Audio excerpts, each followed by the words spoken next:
Welcome back after the break. आप देख रहे हैं Pehchan and we are still in conversation with doctor Mirza Ikhtiyar Beg साहब।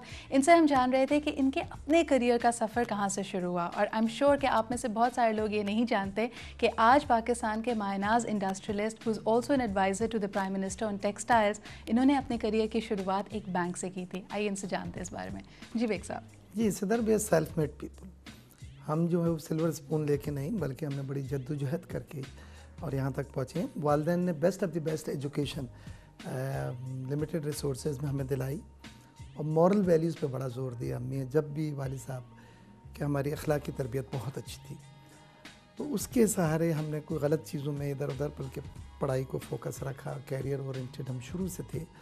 और एज ए बैंकर UBL में मुझे अच्छी तरह याद है कि 1973-1974 में ग्रेड 2 ऑफिसर मेरा अपॉइंटमेंट हुआ था। DJ साइंस कॉलेज से मैंने ग्रेजुएशन की थी, फिर मैंने MBA किया था और एज ए बैंकर हमने UBL में काम करा चंद साल। उसके बाद फिर बाहर पोस्टिंग का बहुत दिल चाह रहा था कि भाई बाहर जाए। तो एक बैंक बाहर आ रहा था, मिडल ईस्ट बैंक, जो मुस्लिम कमर्शियल बैंक और अल-फतह में एक बहुत बड़ा ग्रुप है UAE का, उसका जॉइंट वेंचर था। तो उसमें फिर मुझे BCCI में भी मेरा हो गया था, लेकिन मैंने ऑप्ट किया मिडल ईस्ट बैंक में, सही पहली ब्रांच में उसकी। और वो हम 1977 में दुबई में गए थे, जहाँ सन एंड सैंड था। और लास्ट वाला फिल्म शो अगर जो 11:30 बजे शुरू होता था हमें मिल जाता था, तो हम बहुत खुश होते थे कि आज काम कम है। यानी 11 बजे तक रात में हमें काम करना पड़ता था, मार्केटिंग करनी पड़ती थी, डिपॉजिट ब्रांच के लिए लाना। सवाल फिर ये पैदा होता है कि एक ये किसी भी ग्रेजुएट से देखा जाए तो आजकल उसका ख्वाब होता है कि वो ग्रेजुएट करे, उसको अच्छे बैंक में नौकरी मिल जाए। और फिर नौकरी का एक माइंडसेट है, लोग ये समझते हैं कि बस नौकरी की तो ज़िंदगी भर लगी बंदी आ रही है, उसके पर्क्स जो मिल रहे हैं, आप ठीक है प्रमोशन भी हो रही है तो within organization. How did you muster the courage, क्योंकि एक रिस्क होता है कि आप उसको सब छोड़ छाड़ के फिर अपना बिजनेस या चीज़ को स्टार्ट करें।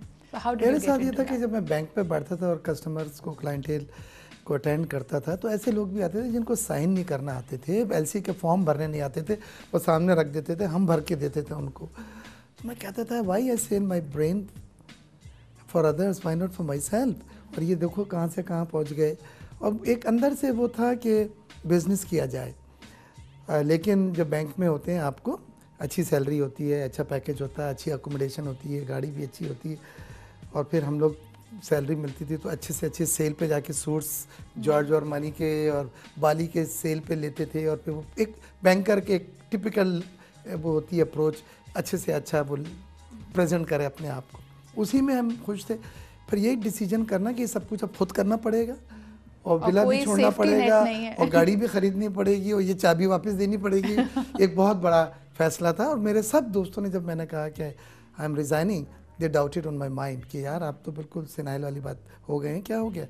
मैंने कहा नहीं, आई वांटेड टू ट्राई। और मैं और मेरे भाई इश्तियाक बेग साहब वो इंजीनियर थे, यहाँ कराची शिपयार्ड में थे, वहाँ शारजा शिपयार्ड में थे। ही वो head of the planning and estimating department, मैं बैंकर था। तो हमने घर के अम्मी डैडी को पैसे भेज के फिर हमने जमा कर लिए थे 3-4 लाख दिरहम। तो भी बहुत सेट डाउन से बिजनेस करना है। तो ही सेड पहले आप रिजाइन करेंगे because he don't wanted to burn his board. I said yes because my proposal, मैं रिजाइन करता हूं। सबसे पहले आपने तो मैंने रिजाइन किया और हमने वहाँ फोटो मैजिक के नाम से एक बिजनेस शुरू किया which was a revolution in photography. और 40 मिनट्स में आपकी फ़ोटो धुल के लेबॉर्ट्री से मिल जाते थे, जबकि उससे पहले लंदन वगैरह में आपको मैक्सवेल वगैरह भेजना पड़ता था, तो एक 1.5 महीने में फ़ोटो लंदन से धुल के आते थे। तो ये रेवोल्यूशन था। और हमने पहली ब्रांच UAE में खोली तो लोग आके देखते थे कि कैसे निकल रहे हैं फ़ोटो। और वहाँ से अल्लाह ताला ने बड़ी तरक्की दी, 1 से 2 3 आज हमारी 25 ब्रांचेज़ हैं, all shopping malls. We are the leaders in our business, photo magic international. फिर वहाँ से हम एक्सपेंशन एक्सटेंडेड टू मोरक्को, क्योंकि कोडक वालों ने कहा था कि आप यू परफॉर्मिंग सो गुड। लेकिन बेग साहब फिर आज अगर मैं देखती हूँ जैसे पाक डेनिम की बात की जाए या जैसे आप कॉटन यान की अब जो लकी कॉटन की हवाले से बात करें, these are very different businesses. लोग तो मेरे ख्याल में 20-20 25-25 साल काम करने के बावजूद भी इतना करेज मास्टर अप नहीं कर सकते कि एक के बजाय दूसरे बिजनेस में भी हाथ डाला जाए। तो these are 2 very distinct lines. देखिए पहली चीज़ तो है कि I won't call myself whiz kid के भाई मैं इतना ज़हीन था तो हमने ये सब कर लिया, एब्सोल्युटली नॉट। एक तो चीज़ है कि नीयत बहुत अच्छी थी, मेहनत से कमाया था, अफोर्ड नहीं कर सकते थे कि वो लूज़ कर दें हम, बिकॉज दैट वाज एवरीथिंग जो हमने डाल दी थी बिजनेस में। सही। वालदा की दुआएं हर रोज़ हमें थोड़ा थोड़ा ऊपर लेके जा रही थी। और जब भी हम कोई डील करते थे, नई ब्रांच खोलते थे, तो वालदा को मैं फ़ोन करके पूछता था कि अम्मी बस दुआ करें या अल्लाह करें, और उन्हें ज़्यादा तो समझ में आता नहीं था, कहती थी बस अल्लाह ताला कामयाबी दे। उस तरह से फिर यह कि हमारे एजुकेशन ने बड़ा हमें हेल्प किया। We had the best of the academic tools, तो ड्राफ्टिंग, करस्पॉन्डेंस, प्रेजेंटेशन, ये वो हमारा माशाल्लाह बहुत अच्छा था। बैंक में क्योंकि बैंकर था, तो जो भी प्रपोजल और हम देते थे वो वायबल होते थे, वो खट से बैंक में अप्रूव हो जाते थे। तो ये सब चीज़ों ने वर्कआउट पे भाई का और हमारा एका आपस में यूनिटी ने बहुत काम किया, उससे भी बड़ी ब्लेसिंग भी हुई। और जहाँ तक आपने सवाल करा कि बिज़नेस बिल्कुल डिफरेंट है, यस डिफरेंट है, क्योंकि हमने रिटेल से शुरू करके होलसेल फिर मैन्युफैक्चरिंग में जाना था, ये अल्टीमेट होता है। तो फिर हमने पाकिस्तान जब आए, मेरे ध्यान में हमेशा ये था कि अपने मुल्क में करना है। तो हमने जो भी उस वक्त पैसे वैसे कमाए थे, हम अपने मुल्क में उसको ऑफिशियल बैंकिंग चैनल से हमने ट्रांसफ़र करा। और उस वक्त के लिहाज से इतने ज़्यादा नहीं थे, लेकिन 50-60 करोड़ रुपए जो भी पैसे जमा हुए थे बाहर के, वो हमने पैसों से भेज के पाकिस्तान में बेग स्पिनिंग मिल खोला। फिर पार्क लीजिंग कंपनी, क्योंकि बैंकर थे वो जर्म्स तो थे ही, तो वो खोली। Founder chairman public listed company कराई, बेग स्पिनिंग मिल को public limited listed stock exchange पे कराई। फिर वैल्यू एडिशन पे गए, पार्क डेनम पे चले गए। फिर पार्क डेनम के बाद देखा कि हमें स्पेशलाइज यान मार्केट से लेने में बड़ी प्रॉब्लम हो रही है, तो लकी कॉटन लिया, ये स्पेशल डेनम यान के लिए यूनिट है। तो आस्ते आस्ते जो कमाते थे लगा देते थे। आज तक हमने असूलों पे काम किया। पहली से 2 तारीख नहीं हुई, 35 साल हो गए बिज़नेस में। किसी जगह भी हमारे ऑफिस इस्तांबुल में है, न्यूयॉर्क में है, दुबई में है, मोरक्को में है, यहाँ पे तो असूलों पे चले। एक आना किसी का लिया नहीं, 8 आने हमारे कभी किसी ने नहीं लिए। लेकिन एक बात मैं आपसे पूछना चाहूँगी, जिस तरह आपने अभी अपने प्रिंसिपल का जिक्र किया, आज की दुनिया में तो हम देखते हैं चाहे प्रोफेशनल लाइफ हो, चाहे वैसे आपकी पर्सनल लाइफ हो, लोग इतने मास्क लगा के आपके सामने होते हैं कि it is very difficult to understand कि इंसान का असल चेहरा क्या है। तो जब आप किसी के साथ कोई जॉइंट वेंचर कर रहे होते हैं, how do you build that trust? आपको कैसा यकीन आए कि भाई ये रिस्क तो हम साथ ले रहे हैं, लेकिन ये अगला बंदा मुझे चीट नहीं करेगा? हमने आज तक किसी के साथ पार्टनरशिप नहीं की। मेरा बेस्ट पार्टनर, मेरा बेस्ट फ्रेंड, मेरा best neighbour is my brother Ishtiaq. We are partner everywhere, जहाँ जहाँ हमारे माशाल्लाह बिजनेस है, होल्डिंग कंपनी है, रियल एस्टेट है, जो भी अल्लाह ताला ने नवाजा है, हम दोनों भाई साथ साथ हैं। जॉइंट वेंचर मल्टीनेशनल के साथ, इंटरनेशनल कंपनीज़ के साथ करने में नहीं होता। ड्यू डिलिजेंस होती है, उनका पूरा बैलेंस शीट्स होती हैं, लिस्टेड कंपनीज होती हैं, वेबसाइट्स होती हैं, और ये इतने बड़े नाम हैं कि दे कांट गो रॉन्ग। तो उनके साथ तो I feel very comfortable. I feel कि जितने यूथ आपको देख रही है, जिनको हम कहते हैं कि देखें आज के ज़माने में सिर्फ नौकरी ओरिएंटेड आप नहीं हो सकते, you must become an entrepreneur and create more jobs. उनके लिए जो स्टार्टिंग पॉइंट है, उनको आप क्या कहेंगे? अगर कोई अभी प्रोग्राम हमारा देख रहे हैं और कहें कि जी हम भी अपना कारोबार करना चाहते हैं, आपकी बेस्ट एडवाइस उनके लिए क्या हो? बेस्ट एडवाइस ये है कि स्टीरियो थिंकिंग से निकलें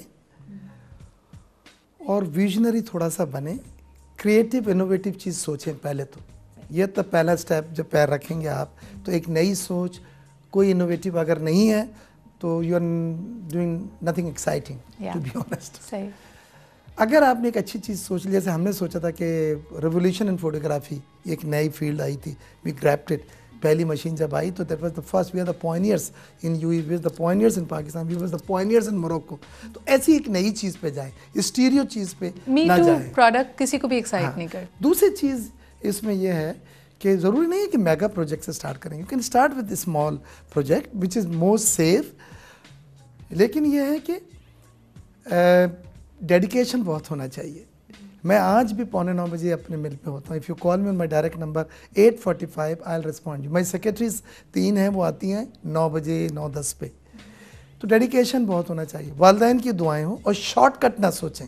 हमारे पता नहीं कि क्यों है यूथ में कि रातों रात अमीर बनना चाहते हैं। रातों रात तो हमें भी 30-35 साल के जब जर्नी पीछे मुड़ के देखते हैं तो इतना अप्स एंड डाउन और इतना रफ एंड टफ आपको सफ़र नज़र आता है, रास्ता नज़र आता है जो आपने तय किया। और कामयाब अल्लाह ताला ने आपको दिया है।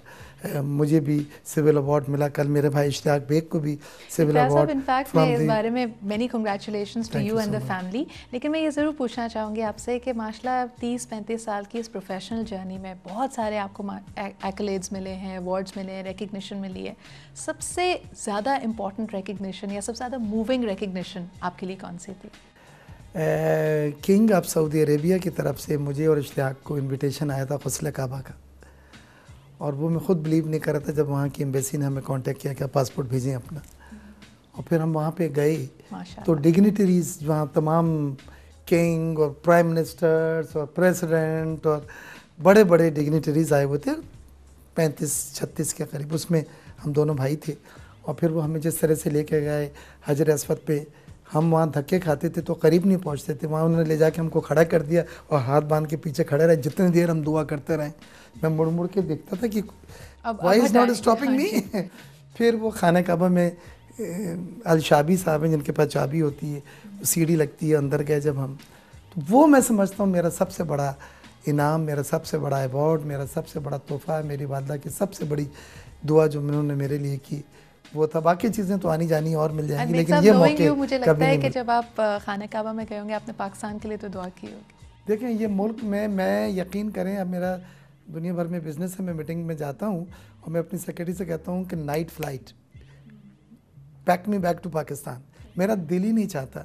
और मेरे बच्चे भी ऐसे हैं, my son have just return from Harvard, he did his masters in finance, वो आया अभी, उमर बेग, 2 हफ्ते हुए, वो भी ही सेड ग्रेट कंट्री पापा, यहीं पे हमने मरना है जीना, इसी को आगे लेके जाना है। My daughter did Cardiff university से, शी इज डूइंग जून में स्ट्रेटेजिक मार्केटिंग में मास्टर्स।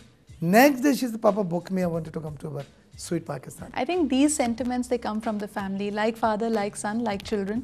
तो बहुत ज़रूरी है कि हम बतौर पाकिस्तानी अपने इर्द गिर्द जितने भी लोग हैं, अगर हमारे घर में बच्चे हैं, बड़े हैं, उनको हम टोकें इस बात पे। जब भी पाकिस्तान की बुराई करना कई लोग फैशनेबल समझते हैं कि जी गलत कोई बात हो रही है, हम कहें हाँ हाँ, हम भी बढ़ चढ़ के आगे उसी में शामिल हो जाते हैं। These are the small things that make all the difference. On that note will take a short break. Break के बाद वापस आएंगे, बेग साहब से उनकी लाइक्स एंड डिसलाइक्स भी जानेंगे और आगे इंशाल्लाह ताला क्या फ्यूचर प्लान्स है उसके बारे में भी जानेंगे। Stay with us.